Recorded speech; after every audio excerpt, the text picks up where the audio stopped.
2학년 이번에 이제 2013년도 1회 고사 동영상 녹화를 할 건데요. 여러분들 받은 프린트 1번부터 끝번까지 쭉 풀면서 하겠습니다. 파일은 두 개로 나눠줄 겁니다. 1단원 문제, 2단원 문제로 나눠질 거고요. 대략 9번까지가 1단원이고 나머지가 2단원입니다.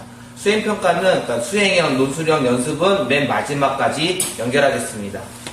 첫 번째 문제를 보겠습니다. 첫 번째 문제는요, 여러분들 프린트를 참고하시면 이렇게 그래프가 주어졌는데, 이 그래프는 질량이 같고 온도가 다른 더운 물 A와 찬물 B를 섞었을 때 두 물의 온도 변화를 시간에 따라 나타내었다.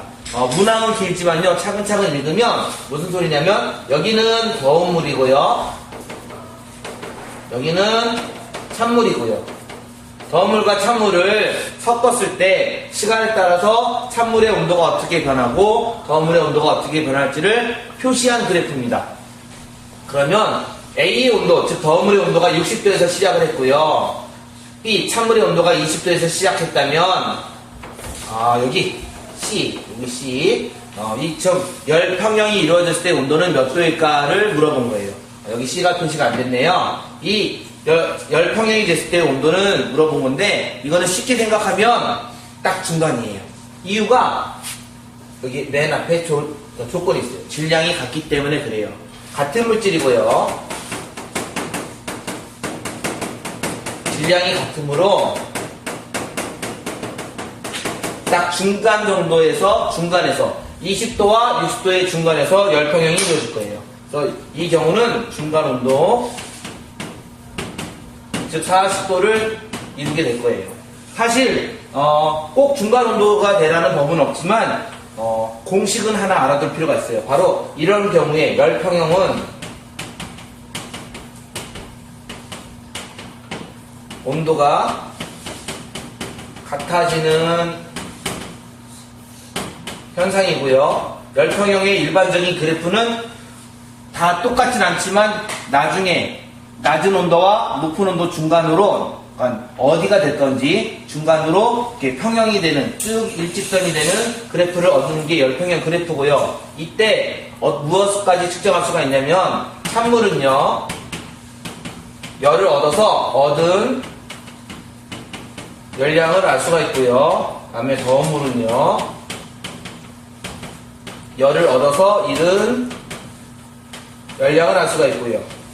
열평형이 이루어졌을 때는 얻은 열량과 잃은 열량의 값이 같아요. 그래서 이 두 가지를 이용해서 금속의 비율도 측정할 수가 있고요, 열평형이 될 때의 온도도 측정할 수가 있어요. 이 경우는 질량이 같기 때문에 중간 온도라고 했죠. 이것에 대해서도 여러분들이 수식을 한번 스스로 세워서 풀어보면 중간 온도가 될 것 같다라는 것도 알 수가 있어요. 그래서 1번 문제는 중간 온도를 고르시면 될 겁니다. 그래서 중간 온도가 40도죠. 30도를 고를 수도 있고 50도를 고를 수도 있지만 조건, 같은 질량이기 때문에 그래요. 만약에 질량이 정확하게는 안 나와 있겠지만 더운 물이 많다면 50도 쪽으로 올라갈 거고요, 찬물이 많다면 30도 쪽으로 내려가겠죠. 이건 당연한 거예요. 그래서 여러분들이 과학적으로 생각을 할 때 두 물체의 질량이 같으니까 중간 온도를 선택한다. 그 다음에 만약에 더운 물 쪽이 많다, 그렇다면 더운 온도 쪽으로 선택하고요, 그 다음에 찬물이 많다라면 차가운 쪽으로 선택을 하시면 돼요. 그래도 20도보다 높아야 되고요, 60도보다 낮아야 됩니다. 이게 열평형의 기본 원칙입니다. 그다음 두 번째 문제 볼게요.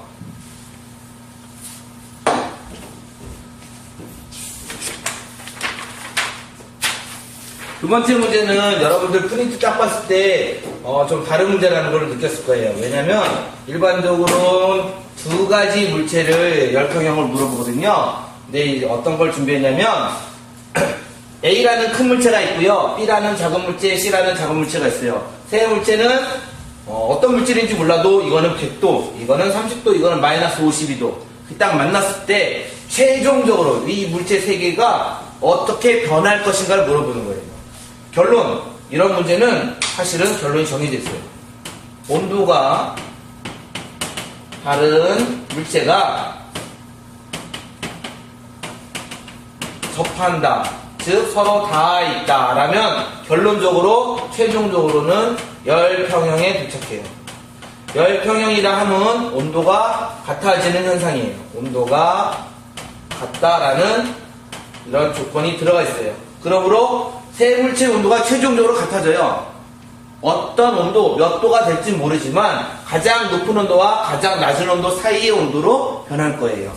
그럴 때 나중에 다 같아지는 것을 고르면 다 등호적으로 표시가 되는 건 5번을 골라야 되겠죠. 그래서 이번 문제는 열평형은 어떻게 되는 것이다. 열평형의 기본 문제를 물어봐요. 가장 많이 여러분들한테 문제집이나 이런 데서 느끼는 것은 보통 두 가지 문제에서 뭐 이거 100도다, 이거 0도다. 근데 나중에 몇 도가 될 것인가, 어떻게 될 것인가, 이런 문제는 역시 다 나중에도 온도가 똑같아져요. 이게 세 물체든 네 물체든 다섯 물체든 어떻게 되든지 최종적으로는 온도가 같아지는 것이 열평형의 조건 중에 하나예요. 3번 문제 보겠습니다.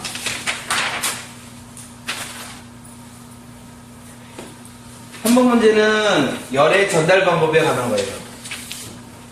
3번 문제는 열의 전달 방법인데 뜨거운 국물에 찬 숟가락을 넣고서 숟가락 손잡이 부분이 따뜻해지는 것을 많이 느낄 수가 있고요.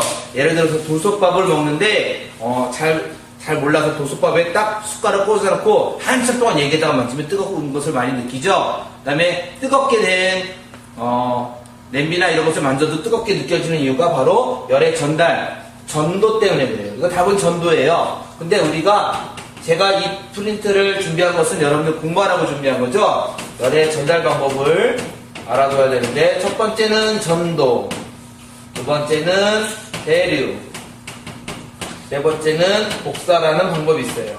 각각에 어떻게 열이 전달되는지 교과서에 설명이 되어 있어요. 각각의 열이 전달되는 방법을 특징적으로 알아두는 거예요.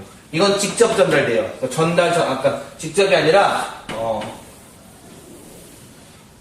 열을 전달시키는 물질이 진동으로 여기 진동이 많이 되고 그 다음 진동이 전달되고 이런 식으로 되는 게 전도. 대류는 기체나 액체가 어떠한 곳에 차여진데 이렇게 올라가서 따뜻하게 직접 물질들이 이동해서 되는 게 대류고요. 복사는 빛의 형태로 바로 가요. 그래서 눈에 보이지 않는 빛일 수도 있고요. 눈으로 보이는 빛일 수도 있어요. 그래서 복사 방법도 있고요. 즉 열의 전달 방법은 전도와 대류와 복사가 있다. 그 중에서 각각의 어떤 얘가 전도다, 대류다, 복사다 라고 알 수 있는 것이 이 문제의 포인트가 될 거고요. 여러분들이 공부할 때 전도, 대류, 복사 말고 열평형은 어떤 현상이지? 온도가 같아지는 현상이구나. 밀도 차이. 여러분들 아직 안 배웠지만 3학년 정도가 되면 밀도 차이 때문에 어떤 현상이 생기고 보통 밀도 차이 때문에 대류 현상이 생겨요. 이런 것까지 공부를 하면 되겠습니다. 문제를 그냥 보고서 답만 딱 알아두면 시험 공부하는데 그렇게 큰 도움이 안 되고요. 문제를 보고서 여러 가지 탐구를 하면 시험 공부하는데 도움이 될 거예요. 이 문제는요. 제가 시간을 잠깐 그냥 줄 테니까 잠깐 이거 교과서에 있는 거예요. 교과서에 제가 여러분들이 숨겨지는 거죠. 이게 어디에 있을까요? 한번 교과서에 찾아보세요. 열량과 비례하는 값에 대해서 다 설명이 되어 있었어요. 열량과 비례하는 값이 교과서에 4가지가 되어 있어요. 여러분들이 교과서 문항을 딱 보다가 4개 되어 있다, 5개 되어 있다라면 그 중에 하나 틀리게 내거나 그 중에 하나 다른 것 써서 문제를 만들기 참 편하거든요. 이거는 교과서 본문에 교과서가 이렇게 본문이 양쪽에 이렇게 적혀 있죠. 그 중에 이쪽에 적혀 있었던 거예요. 한번 찾아보세요. 어디에 있는지.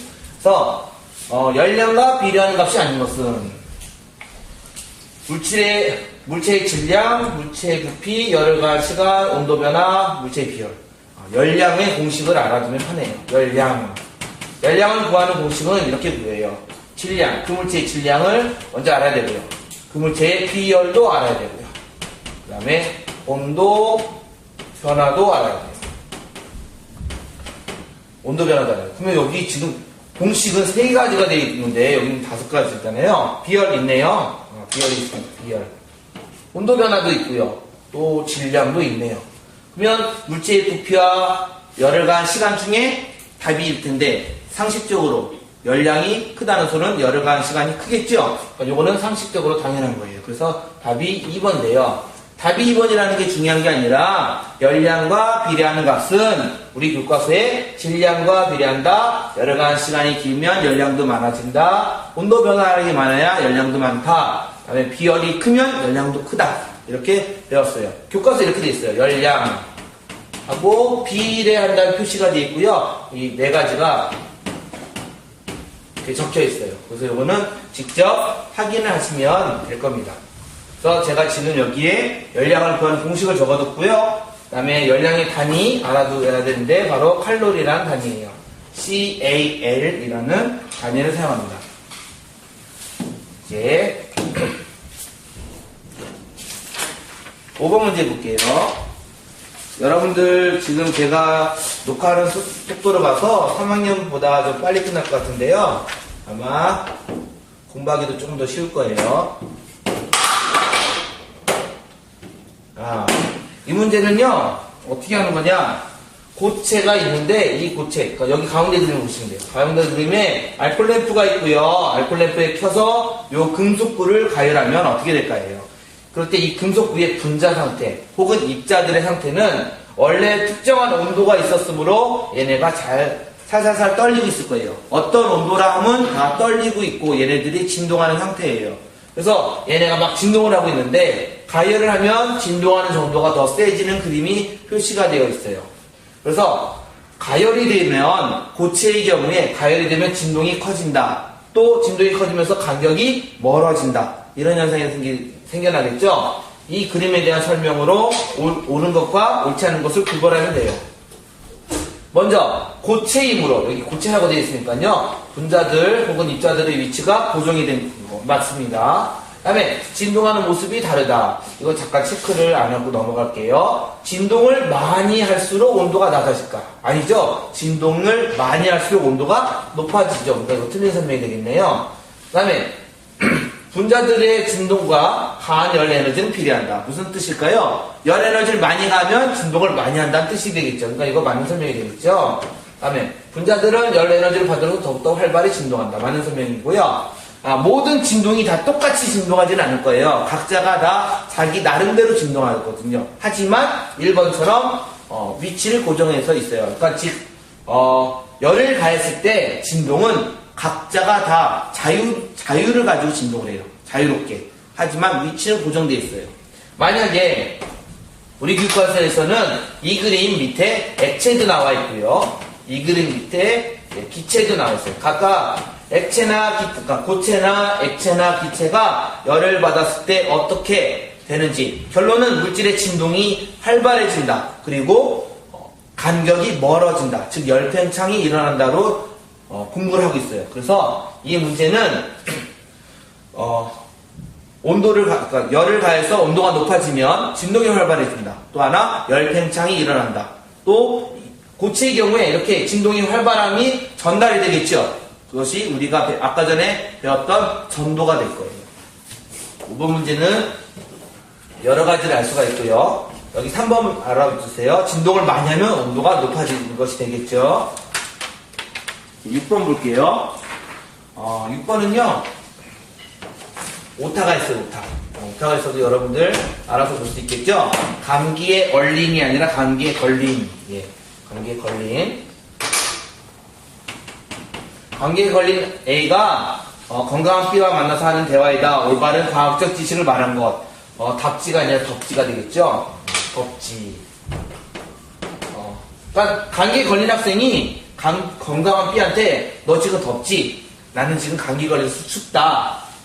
한 사람이 똑같은 온도에서 나는 춥다고 느끼고 어떤 사람은 덥다고 느끼죠. 지금 제가 설명하면서 팔을 이 정도 걷어놨는데 저는 약간 더워요. 하지만 여기서 가만히 공부를 한다고 있으면 추워질 수도 있겠죠.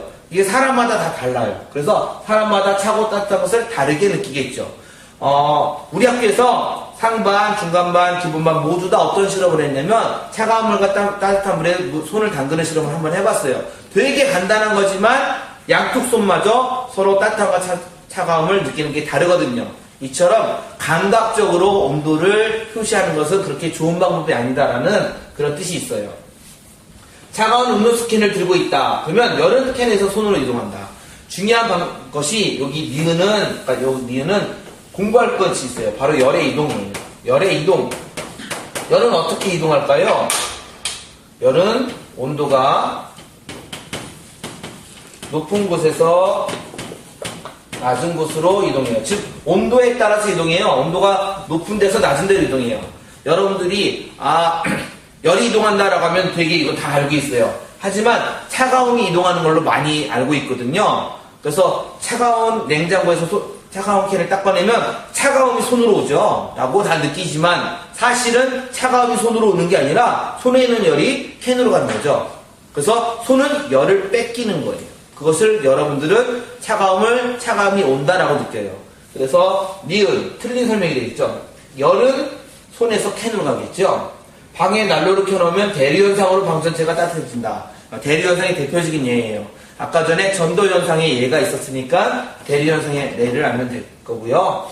대류 때문에 난로는 아래에 위치하고요. 에어컨은 위에 설치하죠. 왜냐? 따뜻한 것은 위로 올라가야 편하죠. 차가운 것은 아래로 내려가게 돼 있어요. 그래서 에어컨이 위에 있어야 찬바람이 이렇게 내려올 거고요. 다음에 난로가 위에 있어야 더운 바람이 위로 올라갈 거예요. 그래서 이것도 설명이 틀렸어요. 그러므로 맞는 것을 골라라 라고 하면 기역과 그다음에 디귿이 되겠죠. 그래서 알맞은 것을 고르면 될 거예요. 답은 제가 굳이 표시는 안 하겠고 여기서 기역, 니은, 디귿, 리을에서 맞다 틀리다를 공부할 수 있으면 되겠습니다. 이제 주관식 문제가 있는데요.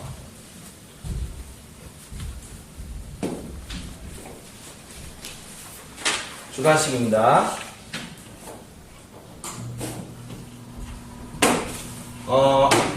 어떤 물질 1g의 온도를 1도 올리는데 필요한 열량이다. 물질마다 다른 값을 가진다. 답이 뭘까요? 이거는 외우는 거예요. 비열. 비열의 단위도 알아둘 필요가 있어요. 비열의 단위는 칼로리 퍼 그램 곱하기 도씨예요. 무슨 뜻이냐? 어떤 물질 1g을 1도씨 올리는데 필요한 열이다예요. 어떤 물질 1g을 1도씩 올리는데 필요한 열이다가 비열이고요. 비열의 단위는 여기 제가 이렇게 표시를 해놨어요. 그 다음에 열량을 구하는 것이 아까 적었었는데 기억을 할지 모르겠지만 한번 스스로 적어보세요. 잠깐 멈추고 적으면 될 거예요. 답은 이렇죠. 열량, 비열과 질량과 온도 변화를 할 거예요. 제가 조금 어려운 설명을 하나 할 텐데 열량의 단위는 칼로리를 써요. 자, 그러면 칼로리의 단위가 어떻게 나오는지 볼게요. 비열 단위는 칼로리 퍼 그램 곱하기 도씨예요. 여기서 퍼는 분수예요. 분수. 곱하기 질량의 단위는 보통 그램을 쓰고요. 온도의 단위는 도씨를 써요. 이게 분수라고 했죠? 그러니까 이거랑 이거 약분되고 약분돼서 칼로리만 양쪽에 남아요.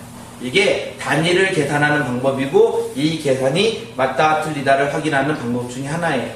이건 그냥 참고로만 알아두고 요거 다 알아둘 필요가 있어요. 열량의 공식은 비열 곱하기 질량 곱하기 온도 변화다. 아까 전에 적을 때 요거랑 요걸 거꾸로 적어줬죠? 그래도 똑같아요. 왜냐? 곱하기는 2 곱하기 5와 5 곱하기 2가 답이 똑같죠? 이거 여러분들 배웠기 때문에 금방 알 수가 있을 겁니다. 주관식이 두 가지를 지금 한번 해결을 했고요. 7번 볼게요. 7번은 된장찌개예요. 된장찌개를 맛있게 먹고 따뜻하게 유지하기 위해서 사람들이 뭘 사용하냐? 바로 뚝배기를 사용하죠. 뚝배기. 이럴 때 문제의 포인트는 제가 파란색으로 칠할 거예요. 따뜻한 온도를 유지하는 거예요. 유지.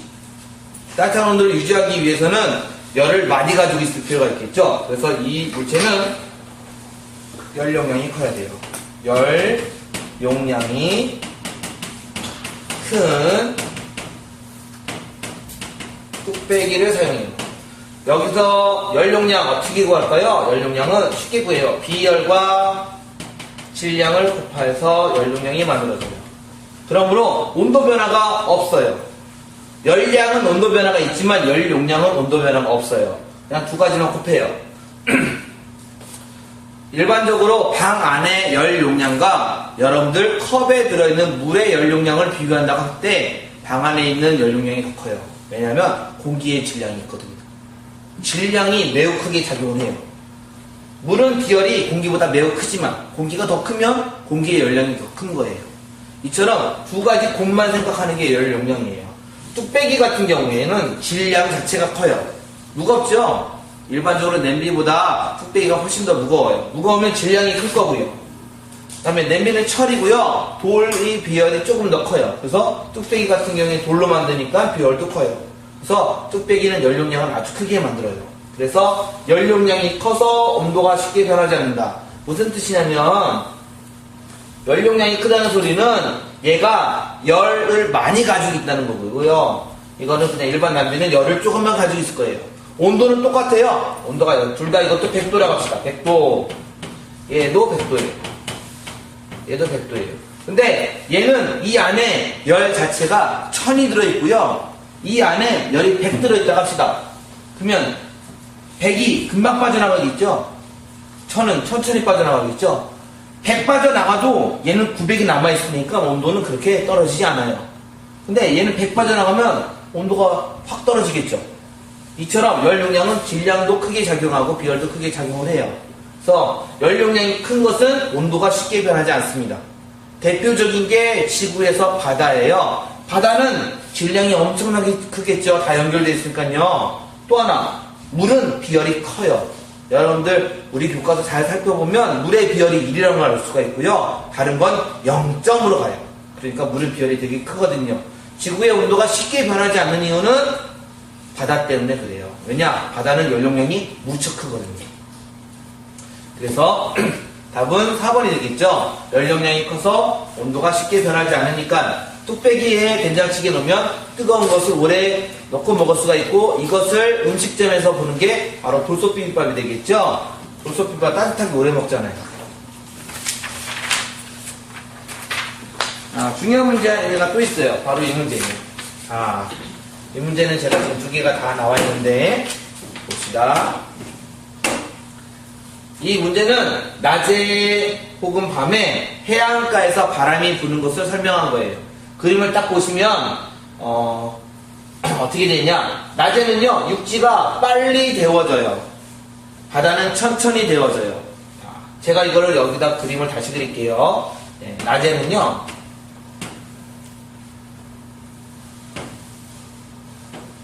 육지가 있으면 온도가 둘 다 똑같은 온도에서 시작합시다. 10도에서 둘 다 똑같이 시작할 거예요. 육지는 비열이 작아요. 바다는 물로 되어 있으니까 비열이 커요. 비열이 작다는 소리는 작은 열로 온도가 팍팍 올라간다. 비열이 크다는 소리는 열이 커야 그러니까 작은 열로는 온도가 잘 올라가지 않는 거예요. 햇빛이 딱 비쳐가지고 비열이 작고 비열이 크면 얘는 금방 11도가 될 거예요. 하지만 얘는 천천히 올라갈 거니까 10.5도가 될 거예요. 잠시 여기서 한 단계만 딱 해도 0.5도의 온도 차이가 생기죠. 그리고 12도가 될 때 여기는 11도가 되겠죠. 이런 식으로 되면 여기는 최종적으로 20도, 여기는 15도가 되겠죠. 그렇다면 따뜻하고 여기는 차갑고가 확실하고 따뜻한 공기가 상승하고요. 따뜻한 공기가 상승을 이쪽은 다 할 거예요. 육지니까 다 올라가면 이 올라가는 공기를 메우기 위해서 바다에서 바람이 이렇게 불겠죠. 그래서 우리는 이것을 해풍이라고 해요. 낮에는 해풍이 불어요. 밤에는 반대로 작용해요. 온도가 금방 떨어지고요. 차갑게 온도가 천천히 떨어지니까 온도가 높게 되겠죠. 상대적으로. 그래서 여기가 공기가 올라가고요. 공기가 올라간 공기를 메우기 위해서 이렇게 바람이 부니까 육지에서 분다고 해서 육풍이에요. 그래서 이 경우를 우리는 해류풍이라고 하죠. 바닷가에서 하루 동안에 해풍과 육풍이 같이 부는데, 근데 여기서 중요한 거 육풍 적으면 틀리고 육풍 적어야 되겠죠. 우리나라는 국어에 두음 법칙이 적용이 되기 때문에 알아둘 필요가 있어요. 해풍이 불어요. 이런 해풍이 부는 이유는 무엇일까요? 육지의 모래 비열이 작기 때문에 생기죠. 물에 바다의 비열이 크니까요. 이건 틀린 설명이 되겠고요. 이게 맞는 답이 되겠네요. 틀린 설명이니까. 열 용량은 바다가 크죠. 예, 비열이 크니까. 밤에는 육지의 표면 온도가 높고 바다의 표면 온도가 낮다. 밤에는 여기가 높죠. 그러니까 이것도 틀린 설명이네요. 틀린 설명. 다음에 밤에 육지에서 바다로 부는 바람은 해풍이라고 합니다. 육풍이니까 이것도 틀린 설명. 낮에 육지에 바다에서 육지로 부는 바람을 해풍이라고 한다. 틀린 설명이 낮에 바다에서 육지로 부니까 맞는 설명이 되겠죠? 예. 문제는 이상하지만 설명은 다 했어요. 중요한 건 이제 제가 오타를 많이 했나봐요. 위 현상과 관련돼서 맞는 것을 모두 다 고르면 2번과 5번이 되겠죠? 이런 식으로 이제 각각의 1번부터 5번까지 맞다 틀리다를 확인해 봤어요. 다시 한번 볼게요. 육지의 모래 비열이 작고요. 여기 비열이 커요.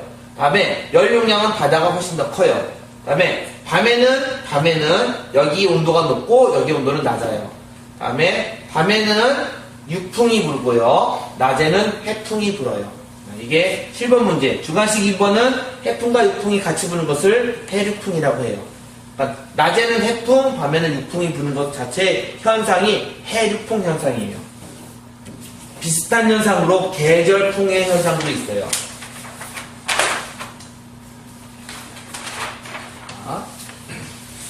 여기 8번부터 9번까지 문제는 여러분들이 아침에 공부하는 거에 있었죠? 바로 바이메탈 문제예요. 바이메탈. 잘 보시면 바이메탈 문제를 해결할 수 있을 겁니다. 바이메탈은요,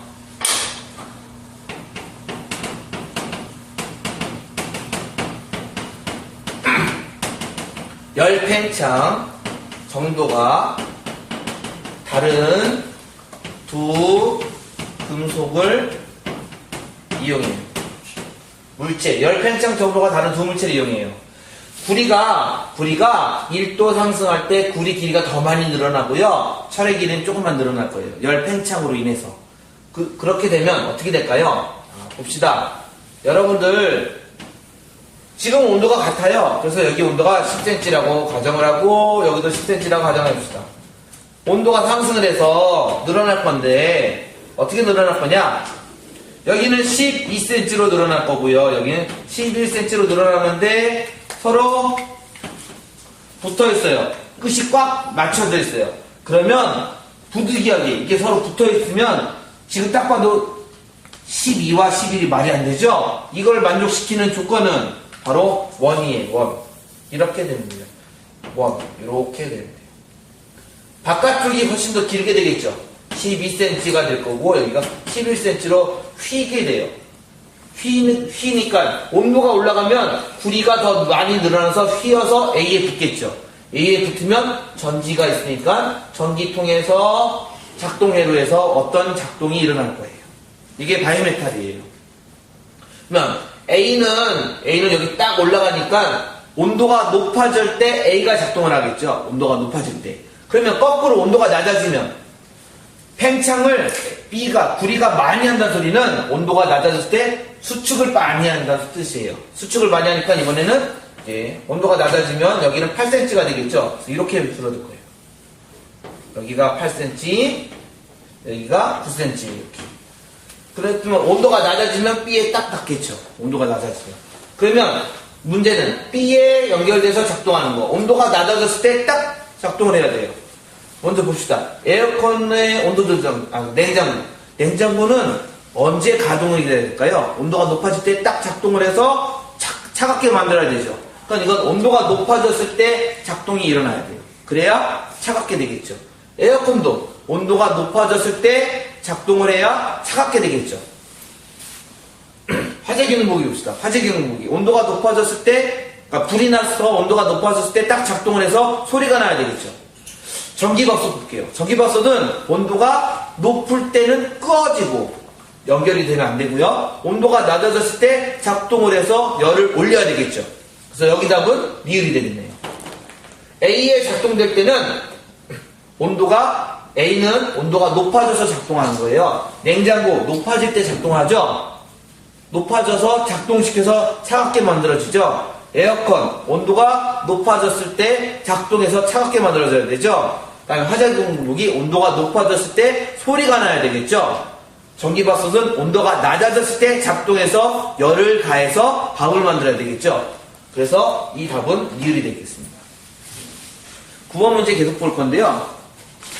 9번.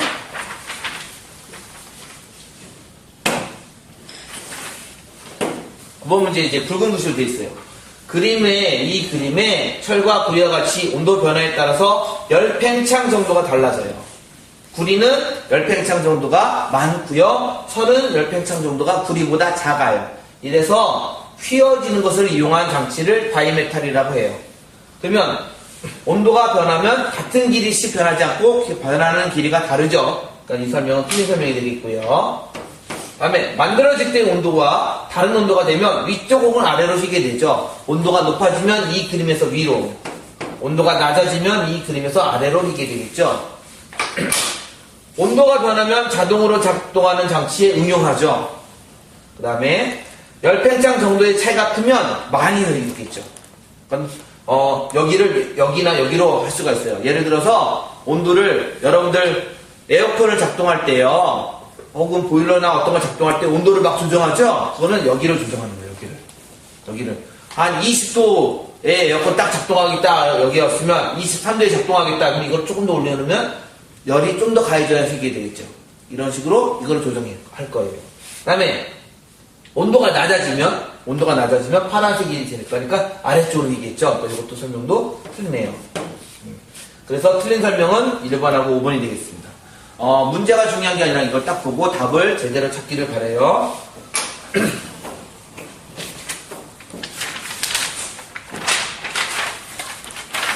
이제 다음 파일은 이제 2단을 설명하겠습니다.